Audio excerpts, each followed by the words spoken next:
எப்படி கேட்க சொல்றாங்க? அல்லாஹ்ட்ட கேளு, அல்லாஹும்ம ஃபிர் லஹு, இறைவா அவரை நீ மன்னிச்சிரு, வர்ஹம்ஹு அவர் மீது நீ அருள் புரி, வஆஃபிஹி வஅஃபு அன்ஹு அவருடைய தவறுகளை அலட்சியப்படுத்து, அவருக்கு நீ சுகத்தை கொடு, வஅக்ரிம் நுஸுலஹு அவர் தங்குகிற இடத்தை மதிப்புமிக்கதாக ஆக்கு, வவஸ்ஸிஅ முதுகலஹு அவர் நுழைகிற இடத்தை விசாலமானதாக ஆக்கு, வக்ஸில்ஹு பில் மாஇ வஸ்ஸல்ஜி வல் பர்த் தண்ணீரால் ஆலங்கட்டியால் பனிக்கட்டியால் அவருடைய தவறுகளை நீ கழுவி விடு, வனக்ஹி மினல் ஹதாயா கமா நக்கைத ஸௌபல் அபியத மினத் தனஸ் வெண்ணிற ஆடையை எப்படி பரிசுத்தப்படுத்தப்படுமோ அதுபோல இறந்துவிட்ட என் தோழரின் பாவங்களை நீ கழுவி பரிசுத்தப்படுத்தி விடு, வப்தில்ஹு தாரன் கைரம் மின் தாரிஹி அவர் வாழ்ந்த வீட்டை விட சிறந்த வீட்டை அவருக்கு கொடு, வஅஹ்லன் கைரம் மின் அஹ்லிஹி அவருக்கு இருந்த குடும்பத்தை விட சிறந்த குடும்பத்தை அவருக்கு கொடு, வஸௌஜன் கைரம் மின் ஸௌஜிஹி அவருக்கு இருந்த துணையை விட சிறந்த துணையை அவருக்கு கொடு.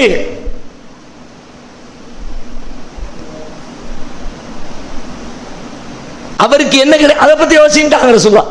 உன்னுடைய யோசனை எங்க போயிடணும்? அவருக்கு அதை கூடி இதை கூடு, அவர் போயிட்டாரா அதை ஓரம் கட்டுப்பா, அவருக்கு என்ன இருக்கணும், அவர் எப்படி இருக்கணும், சொர்க்கத்துக்கு போகணும், அப்படி இருக்கணும், எப்படி இருக்கணும், உல்லாசமா இருக்கணும், சந்தோஷமா இருக்கணும். வாதுகில் ஜன்னா வஅஇதுஹு மின் அஸாபில் கபரி வ மின் அஸாபின் நார் அவரை நீ சொர்க்கத்துக்குள்ள நுழைச்சிரு, நரகத்திலிருந்து நரக வேதனையிலிருந்து கபருடைய வேதனையிலிருந்து அவரை நீ காப்பாத்திரு. அப்படி அவருக்கு தேவைப்படுறது எது அதை கேளு. அப்ப நம்முடைய கவனம் எல்லாம் அந்த பக்கம் போயிடுச்சுனா ஏன் போகல தெரியுமா? எவ்வளவு நாளும் நமக்கு தான் தெரியலையே. நம்ம சொன்னோம் அல்லாஹும்ம ஃபிர் லஹுன்னு சொன்னோம், என்ன சொன்னோம் நமக்கே தெரியல. வர்ஹம்ஹு வஆஃபிஹி வஅஃபு அன்ஹு நம்ம ஓதுறோம்.